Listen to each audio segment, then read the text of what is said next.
développement durable, c'est du greenwashing. Ça peut être du greenwashing. Ça peut être que de la com, bien sûr. Mais en fait, ça devient de plus en plus difficile d'en rester là. Qu'une entreprise cherche à avoir une communication valorisante, qu'elle cherche à avoir une bonne image. Mais qui peut condamner ce genre de soucis? Nobody. Oui, bien sûr, c'est important. La question n'est pas tellement qu'existe une communication autour du développement durable, une communication valorisante. C'est si elle ne recouvre pas de réalité. C'est ça ce qui pose problème. Et je pense qu'aujourd'hui, avec la multiplicité d'observateurs externes, mais aussi internes, parce que l'interne, c'est important pour une entreprise.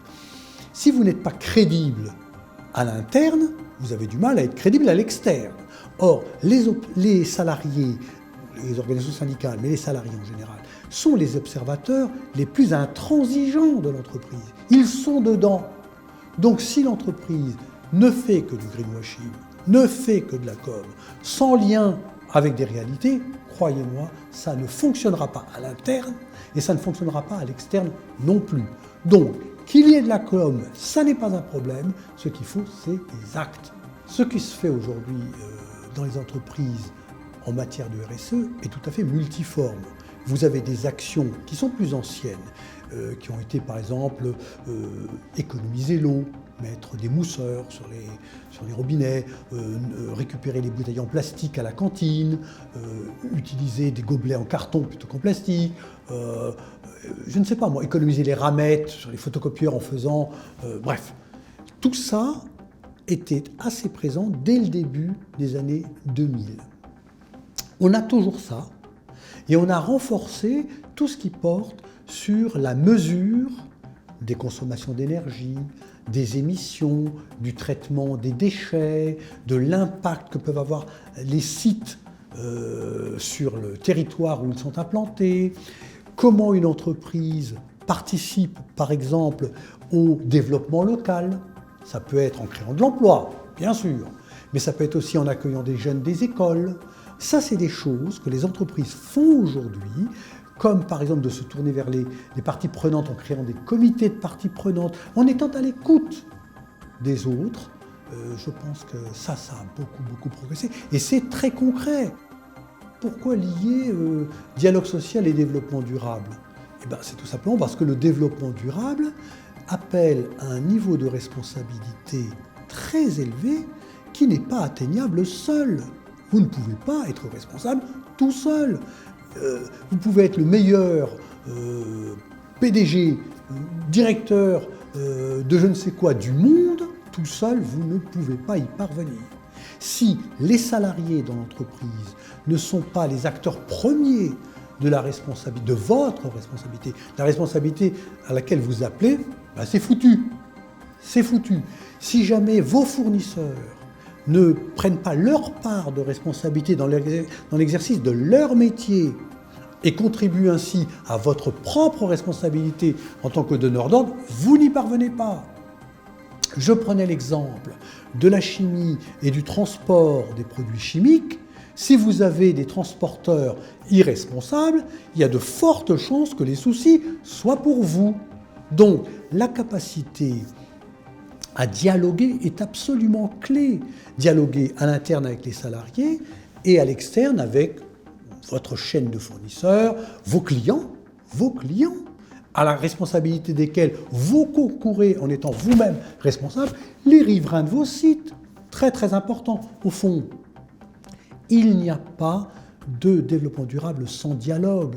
Le développement durable, c'est la confrontation d'intérêts, de logiques différentes, qui peuvent être antagonistes à certains moments, mais dont qu'il faut mettre en tension pour trouver les compromis nécessaires au progrès de tous. Donc le dialogue est clé. Est-ce que le dialogue social se développe suffisamment sur les questions de développement durable? La réponse est non. Aujourd'hui, des choses se font, de par la loi, les obligations légales déjà pour commencer, mais on n'a pas suffisamment, à mon sens, utilisé le développement durable ou la responsabilité sociale d'entreprise comme vecteur de développement et de modernisation du dialogue social dans l'entreprise. Je pense qu'il y a là quasiment 80% à faire. Comment pouvons-nous demain faire en sorte que le dialogue social dans l'entreprise soit plus et mieux centré sur le travail, l'amélioration de sa pratique, des pratiques en général? Comment peut-on parvenir à ce que chacun se sente co-responsable, à sa place, mais acteur direct, reconnu, légitime d'une succession de choix dans lesquels il a sa place? Comment faire en sorte que, à partir de l'entreprise, on puisse s'adresser aux ONG, aux riverains, en les considérant légitimes dans les questionnements qu'ils peuvent nous adresser, dans les attentes qu'ils peuvent avoir vis-à-vis de l'entreprise? Il y a là un très vaste champ pour le dialogue social, la rénovation des pratiques, la modernisation des comportements des acteurs. Mais pourquoi ça avance pas plus vite? Parce que c'est difficile. C'est se remettre en cause bien souvent.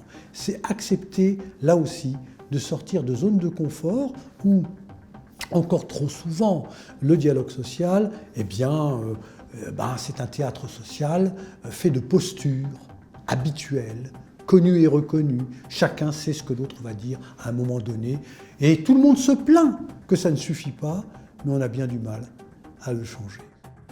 Le dialogue en tant qu'association, c'est important parce que ça dégage un espace de rencontre, d'échange, de dialogue, de confrontation d'expériences entre des entreprises très différentes, entre des personnes très différentes.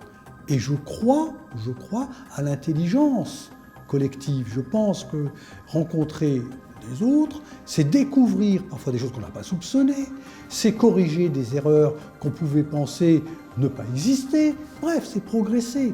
Donc tout ce qui permet de développer de la réflexion partagée, de dialoguer ensemble, me semble extrêmement important dans notre société.